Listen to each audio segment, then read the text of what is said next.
அஸ்ஸலாமு அலைக்கும். Welcome to Kitchen Queens. இன்றைக்கி நம்ம சேனலில் உருளைக்கிழங்கு பட்டாணி மசாலா எப்படி பண்ணுறதுன்னு பார்க்கலாம். இந்த மசாலா ரைஸ் அப்புறம் சப்பாத்தியோடு சேர்த்து சாப்பிட ரொம்ப அருமையாக இருக்கும். மசாலா பண்ணுறதுக்கு 100 கிராம் பச்சை பட்டாணி, மீடியம் சைஸில் ஒரு வெங்காயம், தக்காளி, ஒரு பச்சை மிளகாய் எடுத்துக்கோங்க. 200 கிராம் உருளைக்கிழங்கு, 1/2 டேபிள் ஸ்பூன் இஞ்சி பூண்டு பேஸ்ட் எடுத்துக்கலாம். அடுப்பு ஆன் பண்ணி குக்கர் வச்சுருக்கேன். குக்கர் ஹீட் ஆனதும் 3 டேபிள் ஸ்பூன் எண்ணெய் சேர்த்துக்கலாம். எண்ணெய் நல்லா காஞ்சதும் மெலிசா நறுக்கின வெங்காயம் கூடவே ஒரு பச்சை மிளகாயும் சேர்த்து வதக்கி விட்டுக்கலாம்.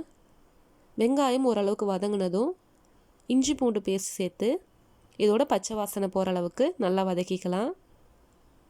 இஞ்சி பூண்டோட பச்சை வாசனை போன பிறகு தக்காளி சேர்த்துக்கலாம். தக்காளி சேர்த்துட்டு கிளறி விட்டு நல்லா வதங்கிறதுக்காக கொஞ்சமாக உப்பு சேர்த்துருக்கோம். தக்காளி நல்லா மசிய வதங்கிடணும்.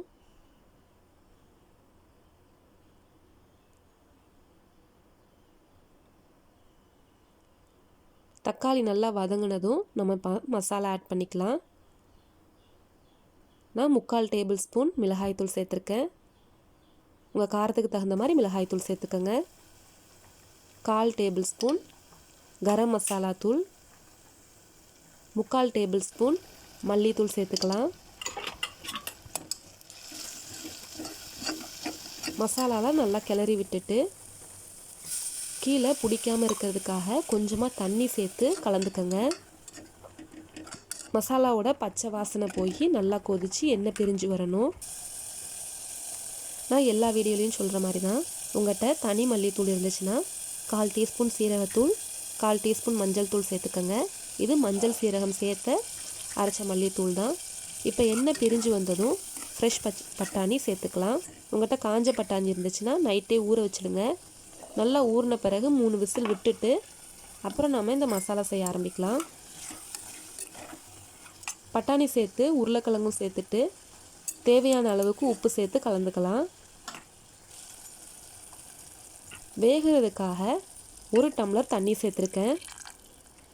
தண்ணி சேர்த்து கலந்து விட்டு குக்கர் மூடி போட்டு மீடியம் ஃப்ளேமில் ஒரே ஒரு விசில் விட்டுக்கலாம். ஒரு விசிலுக்கு அப்புறம் இந்த தண்ணிலாம் நல்லா அப்சர்வ் பண்ணிவிட்டு உருளைக்கிழங்கு பட்டாணிலாம் சூப்பராக வெந்துருச்சு. இப்போ நமக்கு சுவையான உருளைக்கிழங்கு பட்டாணி மசாலா தயாராகிருச்சு. கொஞ்சமாக கொத்தமல்லி இலை தூவி பரிமாறிடலாம்.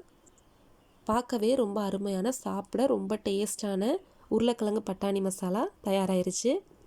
இந்த ரெசிபி உங்களுக்கு பிடிச்சிருந்துச்சுன்னா லைக் பண்ணுங்கள், ஷேர் பண்ணுங்கள். நம்ம சேனலை இதுவரை சப்ஸ்கிரைப் பண்ணலன்னா சப்ஸ்கிரைப் பண்ணிடுங்க.